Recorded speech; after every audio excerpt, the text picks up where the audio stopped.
Anaton Ebanghelyo para Lunes san ikasyam simana hang katuigan, kahuman han piyesta han Santissima Trinidad o solemnidad han Santissima Trinidad, sumala kan San Marco, Kapitulo 12, versikulo 1, ngadto hiton 12. Ngan nagimang raw Jesus sa ira pinaagihin mga panaglitan. May adto tao nga nagumahin ubas, ginalad niya ini nga uma, ginukaban para hin molino hin pagpii hin ubas, ngan gintindugan hinitaas nga lantawan. Ginpaagsahan ini niya hin mga saop, ngan linakatiya, ngadto hinhirayo nga dapit. Han pagapot na han panahon hin panguhan ubas, ginpakadto niya ang mga saop, ginpakadto niya han mga saop in usa nga uripon, hin pagkuha han iabahin. Kundi gindakop ngan ginbalbag han mga saop an uripon, ngan ginpauli nga waray dara. Nga nagsugo ang tag-iya hinlain nga uripon, kundi ginbalbag iya haulo, ngan ginpakaaluhan pa han mga saop. Nagsugo ang tag-iya hinlain pa nga uripon, ngan ginpatay hiyanira.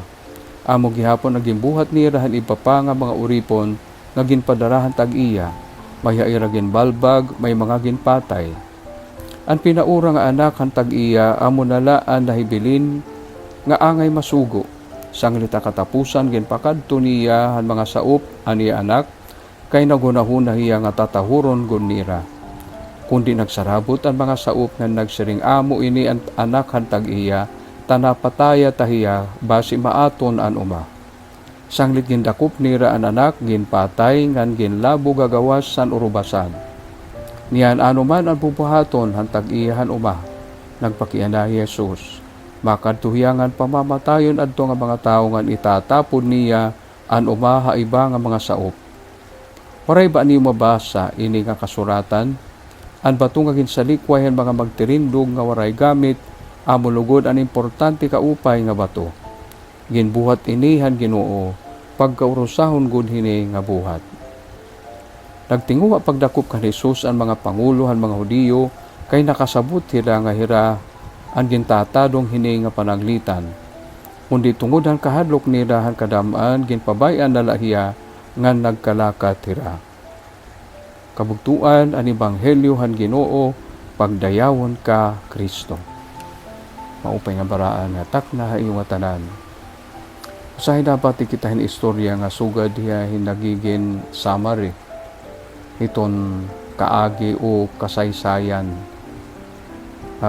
Panaglitan anatong gimpatian na nga pasumbi nga itikang kan Jesus, masisiring naton nga usahiya nga salamingan, usahiya nga summary han kasaysayan ng Israel.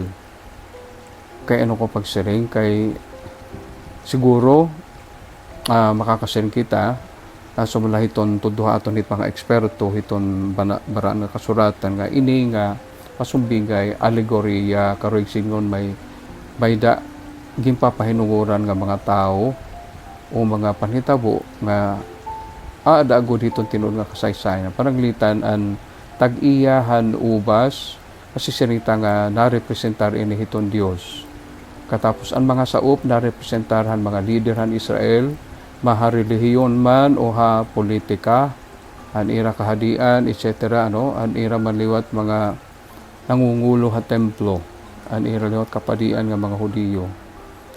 Ikatulo, adton mga uripon nga ginpablarahan tag-iya from time to time, makakasan kita hira natin dug para mga propeta, mga manaragna. Kan of course, ang pinaura nga anak, maaram kita nga ang ginpapahinunguran hadto Jesus mismo. Nga ang pagkulaw ni Jesus ang kalugaringon, pinaura hiya nga anak han amay.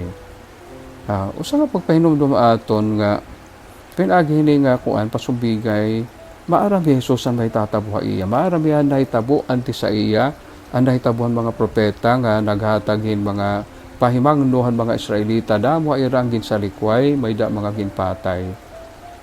Hiya liwat nasunod diya hini nga linyahin mga propeta. Nga hiya igsasakit ngan papatayon. Pulong pa man ni San Agustin ngan hiton mga fathers san simbahan, nagpapasabot ini nga para kan Hesus ang tinuod nga rason nga papatayon niya amuan kaawa kay kawarayan nira hadton mga nangungulo kontrol han mga tao karoy nira nga diri Jesus kundi hira an magkakamiada kontrol. Ano ba karoy singon ha aton ini nga diri la Jesus maaram itatabo iya kundi karoy ni Jesus nga aton pamalandungon an siring an igin salikway nga bato amon naging tukuranan nga bato. Aton kinabuhi ba nagsasalikway ba gihapon kita kan Jesus o ginihimo naton niya nga tukuranan. Kung Kristiyano kita kinahanglan niya itong tukuranan kahit atong kinabuhi. Kada mga desisyon, kada mga buhat, kada mga gawi, nagsusunod, haniya tuddo, labi na guda Ebanghelyo. Ginoo nga kagarahong nga amay, tuddo kami nga mahinugad kami han imo anak, nga nagsusunod han imo kaburuton, han mabinot-anon, nga kasing-kasing. Pinaagi ka na Jesucristo nga am Ginoo. Amen.